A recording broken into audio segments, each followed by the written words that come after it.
Yo, salut Mugiwara, c'est Chapeau de Paille, on se retrouve aujourd'hui pour la review du chapitre 343 de Berserk. Bordel, bon, je peux pas trop crier vu que je tourne cette review de nuit, mais bon, voilà, principalement, on se retrouve pour cette review, et avant que je démarre cette review, j'ai une bonne et une mauvaise nouvelle à vous annoncer. Bon, je dois commencer par la mauvaise, je suis désolé, les reviews de Berserk s'arrêtent temporairement, du moins jusqu'à l'année prochaine, donc c'est Kentaro Miura, donc l'auteur de Berserk, qu'il a annoncé récemment. Donc lors d'une convention, je me rappelle plus c'était laquelle. Enfin bref, il avait annoncé donc que le manga se retrouverait de nouveau se retrouverait en pause. Donc je crois jusqu'à milieu de l'année prochaine, je crois juin-juillet 2016, et qu'après le manga retrouvera un rythme de parution irrégulière. Donc en plus de ça, enfin bon, heureusement que c'est pas un arrêt total un peu à la un peu à la Togashi avec Hunter x Hunter, mais là bon, quand même. C'est quand même assez décevant quand on voit que le manga avait repris un rythme, un rythme mensuel, c'est-à-dire depuis juillet, si je dis pas de bêtises, enfin voilà, depuis assez récemment, et que là, on se retrouve de nouveau avec un rythme assez discontinu, un peu en dents de scie, vous voyez un peu le topo. Et la bonne nouvelle, c'est que il va y avoir bientôt un tout nouvel animé de Berserk. Donc, je vous avoue que j'ai pas regardé la réadaptation d'animé qu'il y en avait eu, puisque je sais qu'il y en avait eu dans les années 90, voilà, de 3 OAV qui était sorti. Je vous avoue que j'ai pas regardé, puis j'ai pas vu trop de quoi ça traitait, mais je sais qu'il y a un animé qui était ressorti il y a quelques années, d'ailleurs chez Fotaku on en avait parlé, je parle encore de lui dans une vidéo de Berserk, bon après c'est un petit peu incontournable et tout, enfin surtout grâce à lui que j'ai réussi à connaître ce manga, je le remercie d'ailleurs au passage, mais surtout, voilà, il avait fait une vidéo, je me rappelle à l'époque où il parlait donc de cette première adaptation d'animé, je crois que ça remontait à 1 ou 2 ans, et donc cette partie-là, elle traitait seulement, si vous voulez, le passé de Guts. Donc là, voilà, dans cette vidéo, dans la précédente vidéo, je parlais de Berserk, voilà, je voulais pas trop spoiler, mais là, vraiment, je suis obligé de le faire. Enfin voilà, par rapport à tous ceux donc, qui veulent suivre un peu qui suivent un petit peu les reviews de Berserk et ceux qui veulent se tenir au courant. Donc voilà, je vais devoir spoiler quand même un gros max d'entrée de jeu et puis surtout des points importants comme l'éclipse, voilà. Donc ceux qui ne sont pas du tout à jour dans Berserk, s'il vous plaît, la porte est par la fin. Dans ma chambre, en fait, elle est de l'autre côté, mais bon, bref, vous voyez à peu près le délire. Enfin, bref. Et donc, comme je vous disais, donc ce premier animé, donc il avait repris seulement la partie post-éclipse, donc le passé de Guts, et donc avec ce qui s'était passé avec la première bande du Faucon jusqu'à l'éclipse. Et là, donc, ce nouvel animé donc reprendra donc post-éclipse, et donc on verra Guts avec Puck, et avec donc tout ce qui s'est passé avec la deuxième bande, donc ouais, la deuxième bande du Faucon et la nouvelle bande de Guts et tous les événements qui sont passés depuis. Enfin voilà, je vais pas vous refaire tout le topo, vous le connaissez aussi bien que moi, en tout cas si j'ose l'espérer. Et donc on va enchaîner directement avec cette review.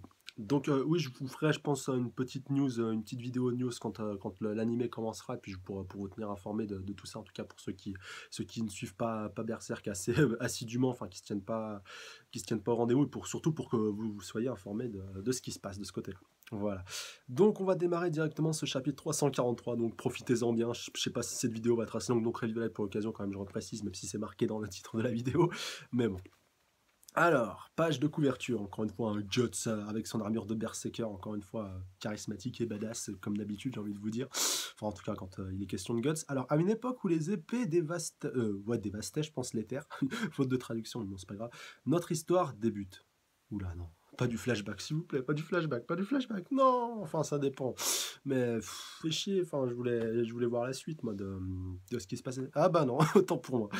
Donc, oui, je rappelle un petit peu donc dans le chapitre précédent, donc la bande à Guts avait donc débarqué sur l'île des elfes, et donc ils s'étaient fait accueillir assez froidement par des sortes d'épouvantails dans un champ de citrouilles. Enfin, ça faisait un peu penser à Halloween, tout ça, même si le chapitre est sorti un mois après Halloween, je crois, était sorti fin novembre. Et donc on continue là-dessus, donc avec le combat qui était en train de s'engager, donc la bande à Guts, donc Isidoro, le petit fifou en tête de gondole, et puis Guts donc qui était là un peu pour sauver un peu la situation. Donc on voit Isidoro qui est un petit peu en train d'essayer de s'extirper. Donc ils ont des armes longues, une longue portée, donc je rappelle les épouvantails ont des sortes de faux, voilà, comme les faux de la mort. D'ailleurs j'avais fait une petite aparté, une petite parenthèse dans la précédente review, si vous vous rappelez, par rapport à la foi et par rapport à la mort, surtout ça, la personnification de la mort, si vous voulez. Ou, pardon, excusez-moi pour cette, pour cette petite incohérence. Donc, mais pour moi, déclare Isidoro, ça ne fait qu'une cible facile. Ouais, mais lui, franchement, il m'étonnera toujours. Enfin, C'est un Guts quand il était gamin, donc je rappelle un peu le passé de Guts quand même qui a été assez, enfin il y a vraiment un écho avec le Guts enfant, donc on voyait vraiment au tout début du manga. D'ailleurs, allez lire les premiers tomes si vous vous rappelez pas trop, enfin le début du flashback de Guts. Et donc là, on va voir le chevalier Azan donc, qui est en train de combattre. Donc c'était celui que je me rappelais plus dans le chapitre précédent, j'avais zappé son nom. Donc c'était le chevalier donc qui dirigeait la troupe à Farnèse. La troupe du Vatican, je me rappelle plus encore une fois du nom exact de cette compagnie. Enfin bref, c'était affilié au Vatican et puis c'était lui qui était son général. Et même limite, ses soldats, ils le respectaient plus lui que Dame Farnèse. Enfin, franchement, c'était vraiment n'importe quoi. Et donc, depuis qu'il a perdu ses hommes, donc suite à l'arc précédent, donc là où Farnèse a perdu tous ses hommes, à part Serpico, et heureusement. Donc Hazan était un peu, comment on pourrait qualifier ça, il était un peu redevable, enfin il était vraiment un peu honteux, il voulait pas se représenter au Vatican et un peu malgré lui il a été amené à suivre Roderick, donc je rappelle l'ami de Magnifico, donc le frère de Farnèse et donc son futur mari, tout ça il a été amené à être sur son bateau et puis maintenant il continue un peu de la servir et aussi de la protéger. Et en parallèle de ça il commence un peu à former le petit Isidoro aux arts de la guerre, donc ça reste quand même un bon mentor.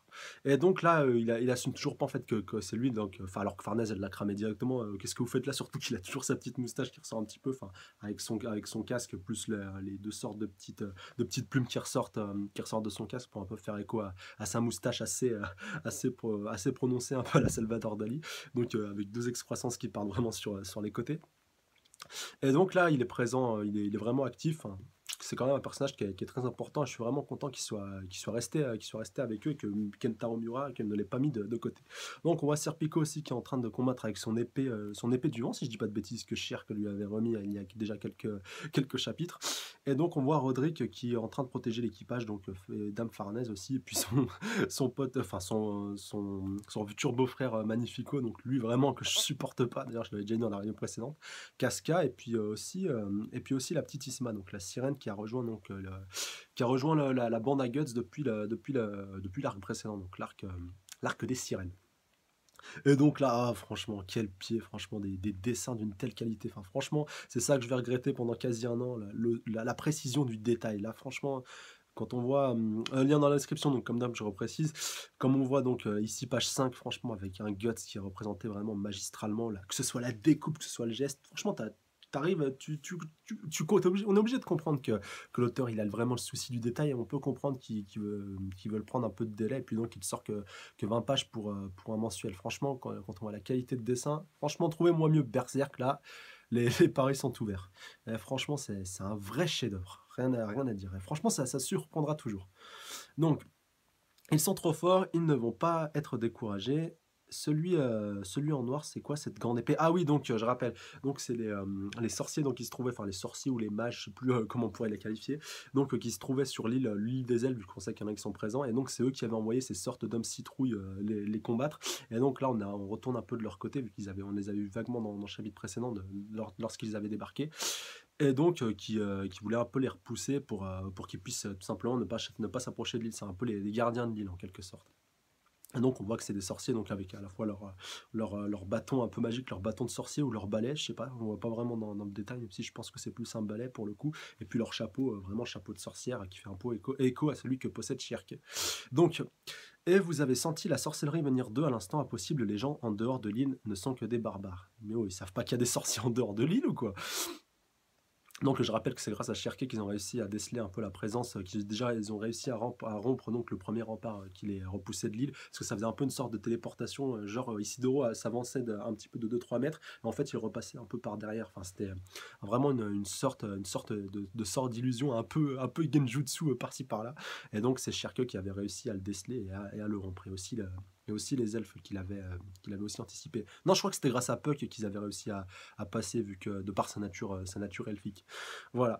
Alors, donc, waouh, qu'est-ce que c'est? Donc, on voit Isidoro qui se fait choper un peu le bras par une sorte de plante. Donc, les vignes s'enroulent autour de mes jambes.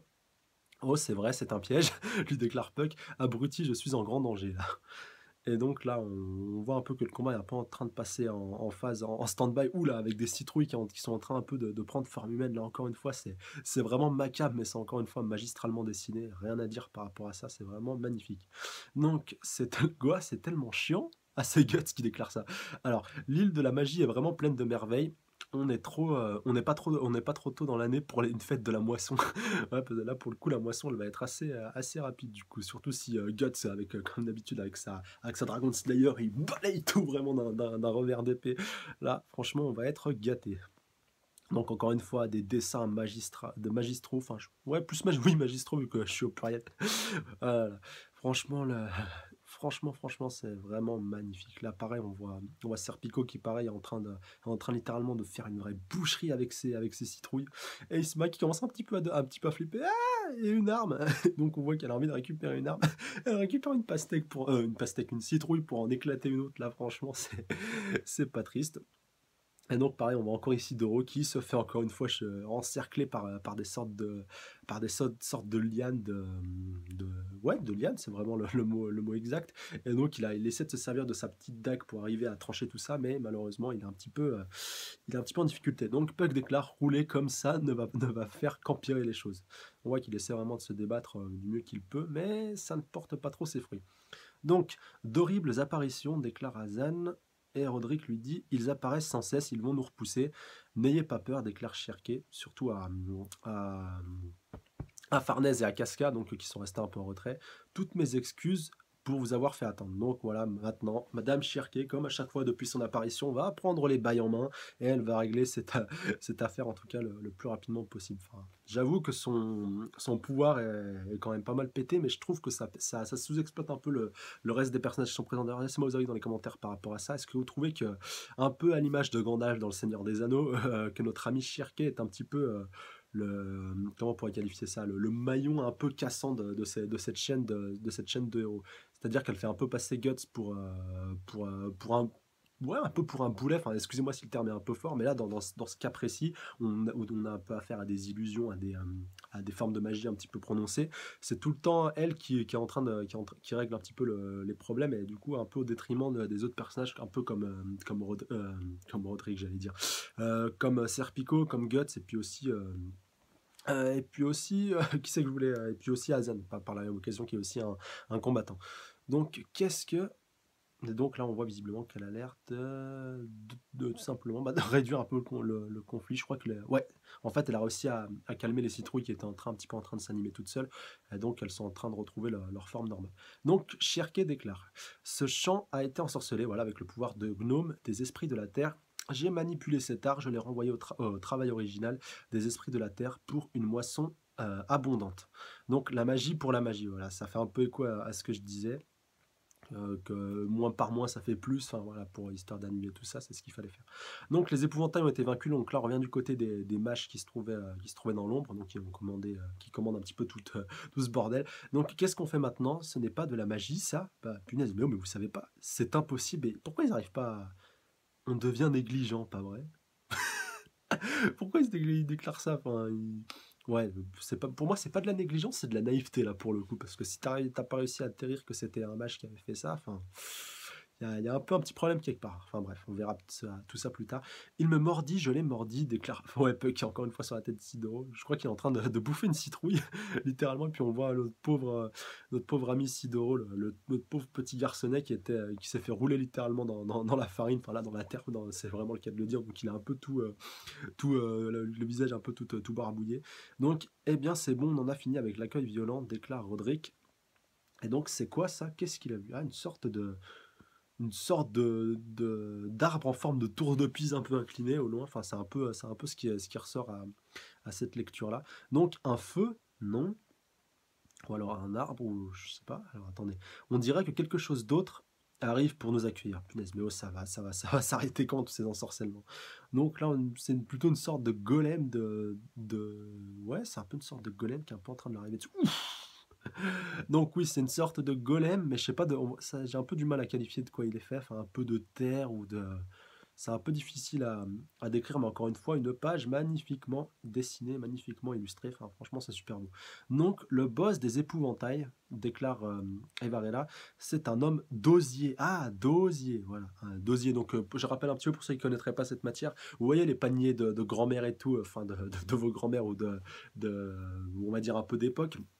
donc qui étaient faits, donc qui sont faits d'osier, donc c'est un petit peu de la paille un petit peu solidifiée. Enfin, ceux qui connaissent, qui ont fait un peu les moissons, tout ça, qui ont connu un peu le monde de l'agriculture, sauront mieux l'expliquer que moi dans les commentaires, mais voilà. Panier, enfin osier, ça me fait un peu penser à panier d'osier, donc un petit peu un peu comme un épouvantail géant de paille, ouais, je crois qu'on pourrait qualifier ça. Donc j'ai entendu parler d'eux, déclare Guts, punaise, encore une fois, il a Guts qui connaît vraiment tout sur tout. C'est de la vieille sorcellerie enfermée des sacrifices dans une cage géante à forme humaine et l'embraser. La magie tire son pouvoir des vies des sacrifiés. Oula, donc en gros, il doit être blindé de personnes. Ah, et donc les sorcières vont se manifester. Donc vous êtes tous trop gentils. Donc là, Mordra, alors Mordra, tu l'as invoqué, c'est interdit. Donc là, on voit les autres sorciers, on voit plus sorcières qui étaient dans l'ombre. Et donc il y a une autre sorcière, elle, qui s'affiche au grand jour et qui déclare donc interdit. C'est pour ça que ça a été fait. Pas que ça ferait une mauvaise démonstration, mais ça serait du gâchis. Donc une sorcière quand même assez jeune, mais un peu plus vieille que Shirkey, je dirais, à vue de nez, enfin ouais, peut-être un petit peu plus vieille. Donc qui est sur son balai, un peu normal, avec son sceptre aussi. Et donc qui a l'air d'être un petit peu une mage un peu plus puissante que celle donc, qui était un peu cachée, que ceux qui étaient un peu cachés dans l'ombre jusqu'à maintenant. Donc les poupées sont faites pour jouer avec. Et donc là, on voit les âmes littéralement sortir du golem d'osier. Enfin, franchement, c'est impressionnant, c'est vraiment macabre en avant. Et Guts qui va devoir, encore une fois, là, vraiment tout découper. Voilà, punaise, elle est en train. Le golem est en train littéralement de broyer de broyer, d'envoyer un énorme coup de poing sur Guts et sur ses compagnons. Et franchement, c'est vraiment impressionnant quand on voit la taille de son bras. Et la taille de son bras fait la circonférence de Guts. Enfin, c'est vraiment impressionnant. Et donc, comme le dit Isidoro, c'est assez chaud. Lui, il a esquivé le coup assez in extremis, vraiment à peu de choses près. Donc, vas-y, fais-le. Mordra, espèce d'idiote, arrête-le, tu vas faire brûler le champ. Donc voilà, les autres sorcières ont l'air de la connaître. Et donc, ça a l'air d'être un peu la folle de la bande, enfin la petite, la, la petite un petit peu tarée de l'équipe. Donc, oh merde, c'est incontrôlable, déclare Isidoro. Et donc, en fait, elle leur a envoyé ça directement un peu. Allez, on va tasser un peu tout ça. Je vais envoyer le golem d'osier, il va pas y avoir de problème. Et puis, il va me broyer un petit peu tous ces étrangers. On voit Guts donc qui est en train de préparer son bras d'acier. Ouais, je crois qu'on peut le qualifier comme ça. Ouf, qui est en train d'envoyer littéralement un énorme coup de lance-flamme pour le faire cramer. Enfin, en tout cas, très bonne idée de sa part. Après, il faut voir si ça va marcher. Mais s'il il va devoir affronter des sortes de morts vivants après tout ça. Et donc le golem d'osier qui crame littéralement, enfin vraiment c'est super efficace, un peu comme une attaque dans Pokémon. Et donc là le golem qui se retrouve un peu à quatre pattes, et là Guts qui va littéralement le trancher en deux avec la Dragon Slayer. Et déjà terminé, et donc on voit les âmes qui s'échappent du corps du golem d'osier. En tout cas, ça s'est vraiment magistralement terminé sur ce chapitre-là. En tout cas, là, Miura, franchement, il a bien préparé son, il a bien préparé son coup. Voilà. Donc, ils arrivent sur l'île des elfes pour ne rencontrer que des sentinelles ensorcelées et les ombres de sorcières. Pourront-ils ramener Casca à la raison? Ils arrivent sur l'île des elfes pour ne rencontrer que des sentinelles ensorcelées et les ombres de sorcières. Pourront-ils ramener Casca à la raison? Berserk sera maintenant publié irrégulièrement, comme je vous disais donc en début de review, et donc prochain chapitre, été 2016. Donc voilà, franchement, j'aurais trouvé ça un peu dommage qu'ils nous laissent face à ce golem. Enfin, pendant un an, tu te dis, mais est-ce qu'ils vont réussir à battre ce golem? Bon, je suis pas trop surpris que Guts ait pu l'avoir aussi facilement. Enfin, l'inverse m'aurait énormément surpris.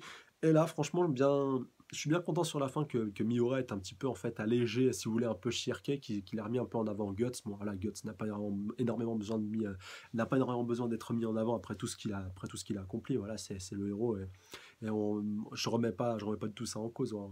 Loin de moi cette idée, mais c'est vrai que ces derniers temps, on avait un peu tendance d'avoir une Shirke vraiment surexploitée, surexposée, même un peu au détriment de Guts quelquefois. Mais bon, apparemment, Kentaro Miura gère ça d'une main de maître, et voilà, on va pas s'en plaindre. Donc, qu'est-ce qu'on peut tirer donc de ce chapitre? Donc voilà, visiblement, tout ce qui est illusion, tout ce qui est manipulation, je pense que là c'est terminé. Après ce golem là, franchement, s'il renvoie encore un autre sbire ou une autre créature un peu lambda entre guillemets à attaquer nos héros, enfin je trouverais ça un peu too much vraiment. Là j'ai vraiment envie de voir ce qui va se passer, qui est l'interaction qu'il y aura donc avec les sorcières au prochain chapitre. Enfin les sorcières ou les sorciers, on sait pas trop, pour l'instant on a vu que des sorcières. Et en tout cas Je pense pas, donc c'est Mordra, je crois que c'est comme ça qu'elle s'appelle, donc celle qui apparaît à la fin du chapitre, donc je crois que c'est elle qui invoque le golem, va reconnaître un peu leur valeur, peut-être qu'elle va tenter 2-3 sorts à les affronter directement, ou peut-être tout simplement que les autres vont dire, voilà, on vient en paix, on vient pas pour vous attaquer, enfin, on vient en paix, donc voilà, c'est pas la peine pour se battre, et donc le dialogue va peut-être pouvoir s'instaurer, qu'on va en apprendre un peu plus par rapport à tout ça. Enfin, en tout cas, j'ose l'espérer que ça se passera comme ça donc, dans les prochains chapitres. Donc, bon, voilà, ça, on se projette assez loin. Mais en tout cas, voilà, quand même un assez bon chapitre. Donc, quand même, l'auteur, enfin, il a bien fait avancer le scénario. On a un peu plus progressé, même si on a un petit poil tourné autour du pot. On en a appris un petit peu plus quand même par rapport aux sorcières qui ont l'air de peupler cette île. Et donc, voilà, le fait qui m'est revenu quand même assez souvent, d'ailleurs, je pense que ça a dû s'entendre dans la review, c'est que les sorcières n'ont pas l'air de savoir qu'il y a d'autres sorcières, franchement, en dehors de l'île des elfes. Donc il n'y a pas d'interaction visiblement entre elles et puis le monde extérieur. Donc ça, c'est un petit peu dommage, enfin, à part, sauf si ce sont des apprentis et que leur maître, celle qui leur a enseigné leur sort et tout, qui elles, donc ont très certainement connu le monde extérieur, enfin ne leur en ont pas parlé, peut-être volontairement ou pas, ça reste à voir, ça reste à évoquer, à se renseigner. Enfin, ça soulève encore une fois pas mal de questions. Mais bon, je pense en tout cas que ça va se décanter dans les prochains chapitres, donc qui se reviendront donc un petit peu plus longtemps, dans pas mal de temps. Donc, comme d'habitude, bah, laissez-moi vos avis dans les commentaires. Voilà, n'hésitez pas à liker, commenter, partager, vous abonner à la chaîne si ce n'est déjà fait, voilà, pour être averti de mes prochaines reviews. Encore une fois, je vous souhaite de très bonnes fêtes. Voilà, bon, je pense que ce sera la dernière review avant 2016, celle-là du coup. Donc prenez soin de vous, passez de bonnes fins de vacances et profitez bien des jours fériés pour ceux qui bossent énormément. Salut à tous, sayonara!